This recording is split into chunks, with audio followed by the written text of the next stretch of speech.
কোন মা কখনো সন্তানকে বাদ দেয় না? কে এই প্রশ্নের উত্তর দিতে পারবেন? আরে ভাই আপনি কি আজকে পাগল হয়ে গেছেন? কোন মা বাদ দেয় না? সব মায়েরা তো বাদ দেয়। আচ্ছা, আপনারা যদি এটার উত্তর দিতে পারেন, ঠিক আছে, আজকে আপনাদের জন্য এই যে আইফোনটা আমি পুরস্কার রাখছি, এটা আপনাদেরকে পুরস্কার দিয়ে দিব। এটা তো একদম সহজ একটা প্রশ্ন, এক তুড়িতে আমি উত্তর দিয়ে দিতে পারবো। আচ্ছা, বলছি তো, বাবু ধরছেন, এটা সঠিক ধরছেন তো? সঠিক ধরছি। আমি আপনাদেরকে Okay. প্রশ্নটা আরো একবার করতেছি। Okay, বলেন। কোন মা কখনো সন্তানকে বাদ দেয় না? আপনি পারবেন আপু? আরে ভাই খালাম্মা? পাগল হয়ে গেছেন নাকি? খালাম্মা? হ্যাঁ। এই আপনি পারবেন? অবশ্যই খালাম্মা। খালাম্মা আপনি? আরে অবশ্যই খালাম্মা? আচ্ছা, ওনারা সবাই বলছে খালাম্মা কখনো বাদ দেয় না। আপনি আপনার খালার বাড়িতে যাইলে আপনার খালাকে আপনাকে ভাত না খাওয়াই পাঠাই দিবে। খালাম্মারা সব সময় আরো আদর যত্ন এটা ঠিক বেশি করে। বলে, খালাম্মারা তো এটা বাদ হয় দেয়। নাই, খালাম্মারা বাদ দেয়। ঠিক আছে না ভাই? হ্যাঁ, ঠিক আছে না দেয়, ভাইয়া? ভাই, আমি পারো। ওকে, হ্যাঁ, এই দেখেন আপনাদের জন্য আইফোন কিন্তু ভাই অপেক্ষা করতেছে। যদি সঠিক উত্তর দিতে যদি পারেন আমরা তাহলে উত্তরটা আইফোনটা দিতে পেয়ে পারি, যাবেন। তাহলে আমরা আইফোন পেয়ে যাব। যদি আপনারা উত্তর দিতে পারেন তাহলে আপনারা কি পাবেন? এই রাজীব ভাই, আপনি দেন তো, আপনি হ্যাঁ, এই ভাই আপনি বলেন তো ভাই, বলেন। আমার তো মনে হয় যে সৎ মা বাদ দেয় না। সৎমা? হ্যাঁ। সৎমা? বাদ দেয় না ভাই। সৎমা বাদ দেয় না? তার মানে আমি যে আপনাদেরকে প্রশ্নটা করলাম যে কোন মা কখনো সন্তানকে বাদ দেয় না, আপনাদের উত্তর হলো সৎমা বাদ দেয় না। হ্যাঁ ভাই, সৎ মা বাদ এটা কি দেয় না। সঠিক আনসার? হ্যাঁ এটা সঠিক। না, এটা ভুল বলছেন। সৎমা বাদ দেয়। সৎমা কে বলছে বাদ দেয় না? সৎমা বাদ দেয়, হয়তো কোনো এক সময় বাদ দেওয়া বদ্ধ করে দেয়, কিন্তু একদিন হলে তো দেয়, একদিন হলে তো দেয়। এখানে আমি বলতে যাচ্ছেন টোটালি বাদ দেয় না। হ্যাঁ, কোন মা টোটালি সন্তানকে বাদ দেয় না? কথা বুঝতে পারছেন? এই যে এখন আপনাদের মাথায় ঢুকছে। এই সবাই একটু ভাইয়া, ভাবো তো, আপনি পারবেন? একটু ভাবো তো। হ্যাঁ, শাশুড়ি মা শাশুড়ি মা বাদ দেয় না। আরে ভাই, শাশুড়ির বাড়িতে যদি জামাই যা, বউ যা, প্রথমে কথা আদর যত্ন করে খাওয়ায়, ঠিক আছে? হ্যাঁ। ডিফারেন্স আছে। না না না, হবে না। আপনার উত্তর হয় না। এই ভাই আপনি পারবেন, এই লোকে পারবে, ভদ্র ব্যক্তি পারবে মনে হয়। ভাই বলেন তো। সৎ মাই বাদ দেয় না।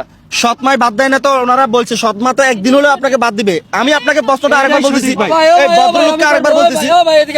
ভাইয়া, প্রশ্নটা আপনারা ভালোভাবে মাথায় ঢুকান, আপনারা মনে হয় বুঝেন নাই। বলেন। মানে আমি আপনাদেরকে যে প্রশ্নটা করছি, এখানে প্রশ্নটা হলো কোন মা টোটাল সন্তানকে বাদ দেয় না, মানে টোটাল দেয় না সন্তানকে বাদ। বলেন। কাউয়ার মা কখনো বাদ দেয় না। হ্যাঁ, কাউয়ার মা কখনো বাদ দেয় না। কি কাউয়ার মা? কাউ আপনার কি হয়? কাউয়া কখনো কাউয়ার ছেলেকে বাদ দেয়? কেন কেন বাদ দেবে না তাহলে? বাদ দেয় না। আরে ভাই, কাউয়া তো কাউয়ার যে বাচ্চা যেগুলো এগুলার খাওয়ায়, ভাত না দেয়, তাদের যে খাওয়ার সেটা তো খাওয়ায়। এটা টোটাল কোনো খাওয়ারে খাওয়ায় না। হ্যাঁ, কোনো খাওয়ারে খাওয়ায় না। কোন মা- না না না, কোনো খাবার দেয় না। কোন মা সন্তানকে কখনো খাবার দেয় না? বলেন ভাইয়া। কুকিল কুকিল হয় না ভাই আপনারটা? আমরা তো বলছি ভাই খালাম্মাই বাদ দেয় না। আরে খালাম্মা তো একবার বলছেন, এটা হয় না। আরেকটা উল্টা পাল্টা বলেন না। হ্যাঁ, আসলে বলেন। ছেলের বউ শাশুড়িকে ভাত দেয় না। মানে ছেলের বউ শাশুড়িকে বাদ দেয় না? বাদ দেয় না। কে বলছে বাদ দেয় না? অবশ্য বাদ দেয়। দেয় না ভাই। না দিলে তো প্রথমে বাইর করে দিব। হয় না, হয় না। না, বৌমা শাশুড়িকে অবশ্যই দেয়। এই ভাই কথা বুঝেন, যখন প্রথমবার এই যে বউ বাড়িতে যায়, শ্বশুর বাড়িতে যায়, তখন কিন্তু বৌমা শাশুড়ির আদর যত্ন করে খাওয়া কয়েকদিন, একদিন হলে তো খাওয়া হবে না, হবে না। এই পারবেন, আপনি পারবেন?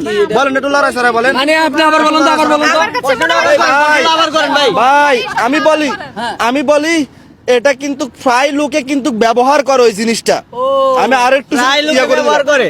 হ্যাঁ, আরো সহজ করে দিচ্ছি। আবার করেন। আপনাদের জন্য আইফোন অপেক্ষা করতেছে। প্রশ্ন হলো কোন মা কখনো সন্তানকে বাদ দেয় না? মাটা ভাত না কোনো খাবারে দেয় না। না, কোনো খাবার দেয় না। মাটা কোনো খাবারে দেয় না। কোনো খাবার দেয় না। এই ভাই আমি বলি, শুনেন, এটা অনেক সময় অনেক জায়গাত মানুষে কিন্তু স্টাইল করিও যা, আবার এমনিও কিন্তু জিনিসটা ব্যবহার করে। আমি আরো সংক্ষেপ করে দিচ্ছি, যদি এবারও না পারেন তাহলে ভাই আপনারা হইছে কি বলবো না। হ্যাঁ, পারবেন না? ভাই এই কি রানীমা উনি মনে হয় গুগলে সার্চ দিয়ে দিয়েছে। রানীমা না ভাই, আপনার উত্তর হয় নাই। আমি এখন 1 থেকে 3 পর্যন্ত গুনবো। এটার ভিতরে আপনারা উত্তর যদি না দিতে পারেন তাহলে আইফোনটা আপনারা মিস করবেন, এটা পাবেন না। ওকে, আমি অপশন দিচ্ছি। আমারও তাই মনে হয়। এক, মানে আপনারা বলতেছেন যে সৎ মা। হ্যাঁ আমরা জি, একদম। আপনাদের উত্তর সঠিক যে মোবাইল আমি দিব না, এই জন্য আমি বলতেছি যে আমি মোবাইল দিব। আমি তো আপনাদেরকে উত্তরটা দিয়ে দিচ্ছি, তাই না নাকি? ওকে, আমি বলি শুনেন, 1 1 2 বলে দিছি আমি। পারবেন? আমরা সবাই এক। আমরা সবাই এই। বলেন। আমি তো বললামই যে সৎ মা বাদ দেয় না। আসলে সৎ মা ভাইয়া, হয় না। এই 3 বলে দিছি। 3 আচ্ছা, আপনি বলেন। আমি বলি 3 বলে দিচ্ছি। আপনারা কিন্তু মোবাইলটা পাইলেন না, আমি উত্তরটা দিয়ে দিছি। এখানে প্রত্যেকটা দাদার কিন্তু একটা যুক্তি থাকে, ঠিক আছে? যদি একবারে দাদা যেমন উত্তর যদি তেমন হয় তাহলে তো এখানে মজা নাই। তো মূলত চশমা কখনো বাদ দেয় না। চশমা কখনো বাদ দেয়? এই ভাই, চশমা চশমা কখনো বাদ দেয়? চশমা তো শুধু চোখে লাগায়। চশমা কখনো বাদ দেয়? হ্যাঁ চশমা ভাইয়া, চশমা কখনো বাদ দেয়? আপনি বলেন চশমা বাদ দেয়? ভাইয়া চশমা বাদ দেয়? আসলে চশমা বাদ দেয়? না না দেয় না ভাইয়া, দেয়? না, না, না, চশমা বাদ দেয়? চশমা বাদ- ওকে চশমা বাদ দেন না। হ্যাঁ পারেন নাই আপনারা, ওকে।